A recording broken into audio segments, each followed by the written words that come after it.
السلام علیکم ورحمۃ اللہ وبرکاتہ۔ امید ہے آپ سب خیریت سے ہوں گے۔ میں تہہ دل سے آپ سبھی کا پھر سے استقبال کرتی ہوں قرآن سماع اکیڈمی میں۔ آج ہم دیکھیں گے، آج کا میری کلاس میں ٹاپک ہے دل کی بیماریاں جو دل کو کالا کر دیتی ہے۔ اصلاحی باتیں دیکھیں گے ہم لوگ آج کی کلاس میں۔ اسٹارٹ کریں گے۔ اعوذ باللہ من الشیطان الرجیم، بسم اللہ الرحمن الرحیم۔ ربی اشرح لی صدری ویسر لی امری واحلل عقدۃ من لسانی یفقہوا قولی، ربی زدنی علما اللہم فقہنا فی الدین۔ اسٹارٹ کریں گے۔ دل کی بیماری یعنی ایسے باتیں جو دل کو کالا کر دے۔ فرسٹ والا اس میں کیا آتا ہے دیکھیے، زیادہ کھانے کی ہوس، زیادہ بولنے کا فکر۔ تھرڈ ہے بے فضولی غصہ ہونا، حسد کرنا، برق اور مال کی محبت رکھنا یعنی شہرت اور جذل کی محبت رکھنا، تکبر کرنا، دنیا کی محبت اپنے اندر پیدا کرنا، جذب یعنی خوب خوش پسندی کرنا، اور ریاکاری مطلب دکھاوا کرنا۔ ویسے ہی اللہ سبحانہ تعالیٰ نے گناہ کا کیا حکم دیے؟ اللہ کا حکم کی نافرمانی اور اس کی منع کیے ہوئے چیزوں کے کرنے کو گناہ کہتے ہیں۔ قرآن مجید میں گناہوں کی فہرست ہے، یعنی اللہ نے جو اللہ کی نافرمانی کرنا گناہ ہے، جو ہم اپنی اس سے کیا بولتے ہیں اپنی مطلب منمانی سے زندگی گزارنا ہمیں، یا ہم ہر چیز میں مطلب یہ گناہ آج ہم کر لیے کل چھوڑ دیں گے، ایسا کر کے ہماری زندگی گزارنے کو گناہ کی فہرست اللہ نے قرآن مجید اور حدیث میں دے دیے۔ اب سیکنڈ والا آتا ہے شرک، اللہ کے ساتھ کسی اور چیز کو شریک کرنا، اللہ کا انکار کرنا، دونوں بہت سب سے بڑا گناہ ہے، سنگین گناہ ہے، جرم ہے۔ قرآن میں بتایا گیا ہے کہ اللہ کفر اور شرک کے گناہوں کو معاف نہیں فرمانے والے ہیں، اس سے بھی انسان کا دل کالا ہو جاتا ہے۔ اب دیکھیے، زیادہ بولنا مطلب زیادہ فکر کرنا، زیادہ بولنا مطلب زبان سے ایسے الفاظ نکل جاتے ہمارے کہ آگے والے کو تکلیف ہو جاتی ہے۔ اس لیے رسول اللہ صلی اللہ علیہ وسلم نے حدیث میں بھی فرمایا، جتنا ہو سکے اپنے آپ کی زبان پہ کنٹرول رکھو، اپنی زبان سے ایسا نہ کچھ کہہ دو کہ آگے والے کو ایسی تکلیف ہو جائے دلی کہ اس کی معافی ہی نہیں ہو۔ اب دیکھیں تکبر کا بھی ذکر کیا ہے۔ تکبر کرنے کا اکڑ اور گھمنڈ شیطان کا عمل ہے جو انسان کو ذلیل کر دیتا ہے۔ تکبر انسان کو حق کا انکار اور دوسروں کا نیچا دکھانے کے راستے پر لے جاتا ہے۔ تکبر کا معنی یہ ہے، تکبر اس لیے نہیں کرنا چاہیے، ہمیں زمین پر اکڑ کر نہیں چلنا چاہیے۔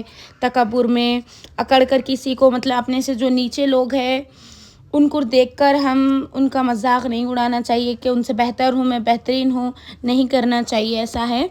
اور وعدہ خلافی، عہد اور وعدہ توڑنا اور مختلف کرنا نفاق کی پہچان ہے۔ ظلم، دوسروں پر ظلم اور ستم کرنا گناہ کبیرہ ہے۔ حدیث میں یہ اس کے طریقے بتایا گیا ہے۔ اب فورتھ آتا زنا، بہت بڑا خطرناک گناہ ہے، اس سے ایمان کا نور چلے جاتا ہے اور ہمیں بہت بڑا گناہ ہے یہ چیز کا۔ اور اب دیکھیے دنیا کی محبت ہمارے دل میں نہیں لانا چاہیے، ہمارے اندر دل محبت نہیں رکھنا ہے۔ ایک حدیث بھی ہے رسول اللہ صلی اللہ علیہ وسلم شاہی بخاری کے کہ رسول اللہ صلی اللہ علیہ وسلم نے فرمایا، دنیا میں تم ایسے رہو جیسا ایک کشتی پانی میں ہے، کشتی میں پانی اگر آ گیا تو وہ کشتی ڈوب جاتی ہے۔ تو ہمیں ایسا رہنا ہے کہ رسول اللہ صلی اللہ علیہ وسلم نے فرمایا ہے کہ تم دنیا میں ایسے رہو جیسا وہ کشتی ہے، کشتی میں پانی مت آنے دو، تم دنیا میں رہو لیکن دنیا کو اپنے اندر نہ آنے دو۔ اب دیکھیں دوسرا ریاکاری، اللہ کی رضا کے بجائے دکھاوے کے لیے کوئی نیک کام کرنا یا بھی خطرناک گناہ ہے۔ کیا اللہ کو مطلب دنیا والوں کو دکھانے کے لیے اللہ کا کچھ کام کر رہے ہیں تو ہم دکھا کر کرنا بھی ریاکاری ہے، وہ بھی بہت بڑا سخت جہنم میں پہنچانے والا گناہ ہے۔ اس لیے آپ صلی اللہ علیہ وسلم نے حدیث میں شاہی بخاری میں فرمائے، سب سے بہترین آدمی وہ ہے جس کے اخلاق سب سے اچھے ہو، اچھی باتوں پر غور اور فکر کرنا، بیکار باتوں پہ نہ پڑے رہنا، ایسے دوستوں کے ساتھ تعلق رکھنا جو نیکی کا حکم کرتے ہو اور برائی سے روکتے ہو۔ پاکی صفائی ایمان کا بڑا حصہ ہے، اس لیے منہ، ناک، دانت کی صفائی کے ساتھ ساتھ ہاتھ پیر بھی صاف رکھے۔ اگر ہاتھوں میں سیاہی لگ جائے تو فوراً دھوئے۔ بدن پر خاص کر کے ہاتھوں اور پیروں پر سے لکھا یا ٹیٹو لگانا اچھی بات نہیں ہے، حرام ہے ہمیں یا کچھ لکھنا یا ٹیٹو بنانا یا کچھ ہمارے جسم پہ کچھ کروانا حرام ہے، اور اس کا گناہ ہمیں جہنم میں بھی لے کے جا سکتا ہے۔ چند اچھی باتوں میں، عمل کرنے کی چیزوں میں دیکھیے، تعداد نیکیاں کیسے ہوتے ہیں دیکھیے، تعداد سے اچھے عمل کرنے سے، اچھے نیکیاں کرنے سے رزق میں برکت ہوتی ہے اور زندگی میں مزیدار ہو جاتی ہے۔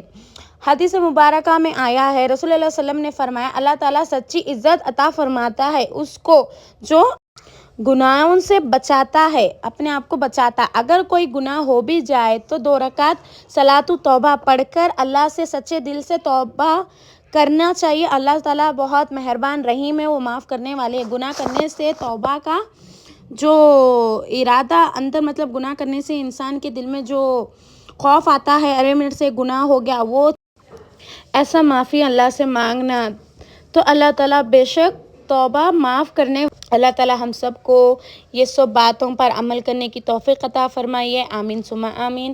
اللہ تعالیٰ ہم سب کو گناہوں سے محفوظ رہنے کی توفیق عطا فرمائیے، آمین۔ ہم سب کو یہ چیزوں پہ عمل کرنے کی توفیق عطا فرمائیے۔ انشاءاللہ ہم کل کی کلاس میں دوسرا پارٹ دیکھیں گے۔ یہاں پر کلاس اینڈ کر رہی ہوں میں، انشاءاللہ کل کی کلاس میں دوسرا دیکھیں۔ دعا پڑھ لیجیے، اعوذ باللہ من الشیطان الرجیم، بسم اللہ الرحمن الرحیم، سبحانک اللہم و بحمدک، اشہد ان لا الہ الا انت، استغفرک و اتوب الیک۔